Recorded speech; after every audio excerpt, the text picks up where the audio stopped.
everybody. Welcome to First Take. It is Wednesday, and look at this crew right here. We got Damian Woody, we got Freddie Coleman. We also have Keyshawn Johnson joining the party. We got some girl power coming in here with Kimberly Martin. Everybody, I'm Charlie Arnold. We all have a lot on our minds today. We all know that, but we're here to bring you a little bit of lighthearted fun. We got some sports to talk about, so guys, let's get right into it. All right, as we all know, the NFL trade deadline has come and gone, and there were some movements made around the league, but some teams didn't really do what they thought they might. There was really one team in particular that seemed desperate to add to the receiving corps, that being the Packers. They did nothing. They now remain in the same lurch as last year. So here's what Aaron Rodgers had to say before the deadline. I'm not going to get into those conversations. Again, I'm just going to reiterate what I've said and continue to say, is that I clearly understand my role and my place on this team, and that's my focus. Freddie, are the Packers the biggest deadline losers, would you say? It's very easy to say that, but I'm going to say that the Houston Texans were the biggest deadline losers because you have a quarterback in Deshaun Watson who you believe in, who you honestly believe can be an elite quarterback. But what are you doing when it comes to the future, when it comes to him? You have 5 different guys in terms of wide receivers on your team that you could have traded and gotten some assets for him later on. For example, Will Fuller V, only 26 years of age. Brandon Cooks, Randall Cobb, 3 of those guys I'm mentioning.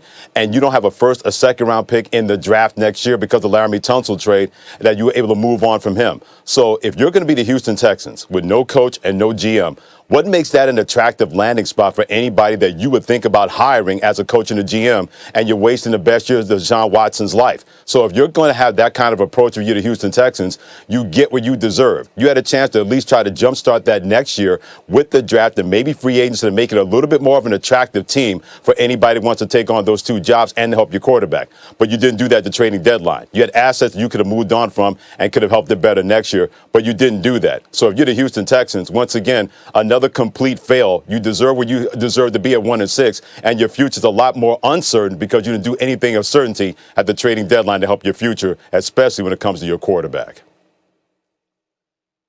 That's a good one, Freddie, but I'm going to go with the Green Bay Packers. I mean, you're talking about with the one thing we talked about with the Green Bay Packers is Aaron Rodgers and the lack of weapons on the outside.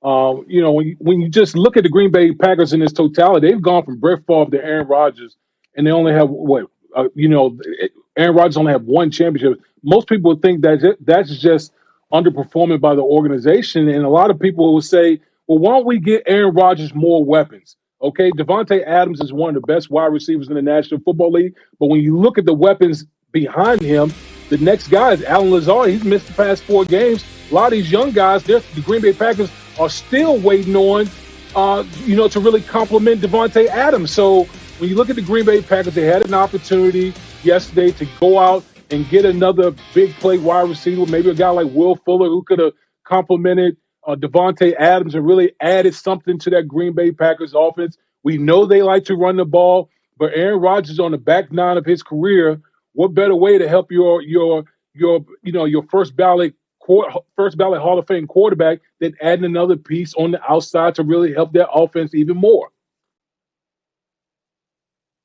All right, well, let's see what Keyshawn Johnson has to say. Keyshawn, the question that we posed here was, were the Packers the biggest deadline losers? Now, Freddie, he said that the Houston Texans were the biggest losers. Of course, Damien, you just heard, said the Packers were. What's your take?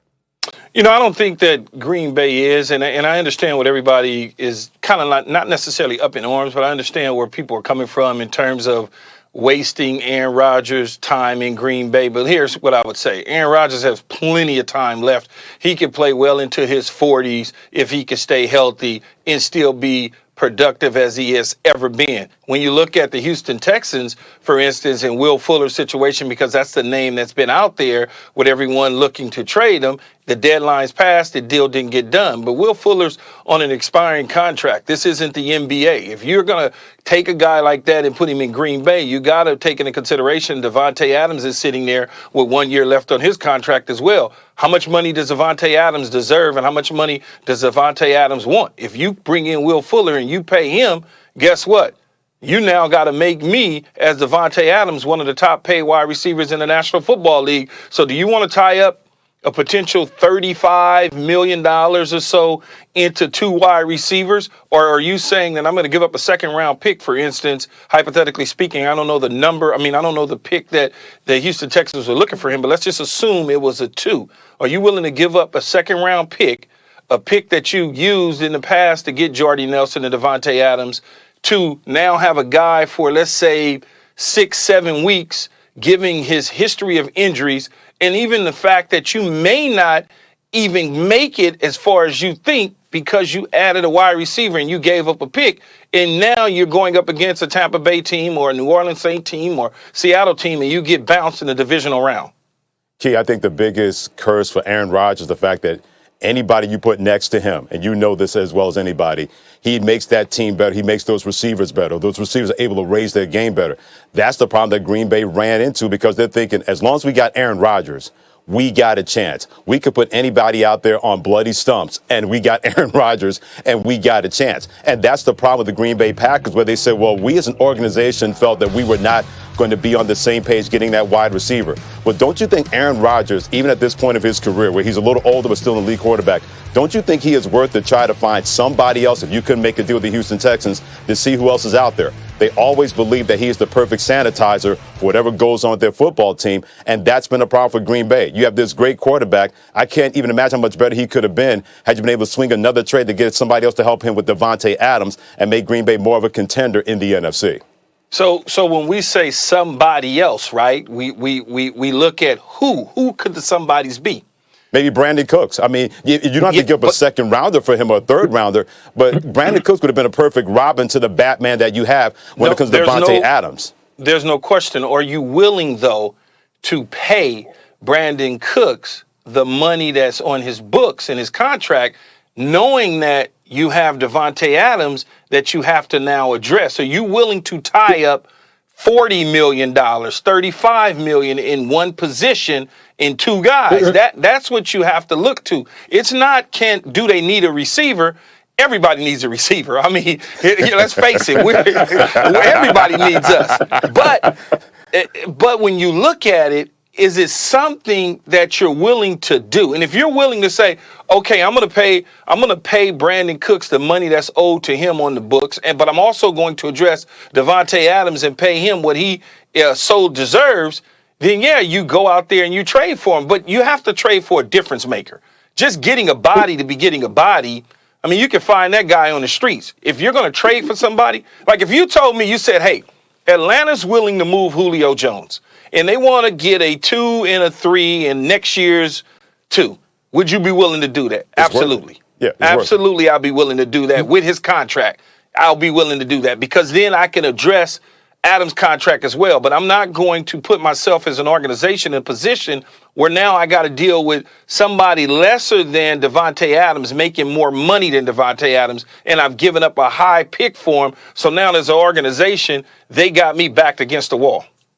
Wait, Key, here's my issue with the Green Bay Packers. This is the team that's notorious about draft and develop. You hear that all the time with the Green Bay Packers. Draft and develop, draft and develop.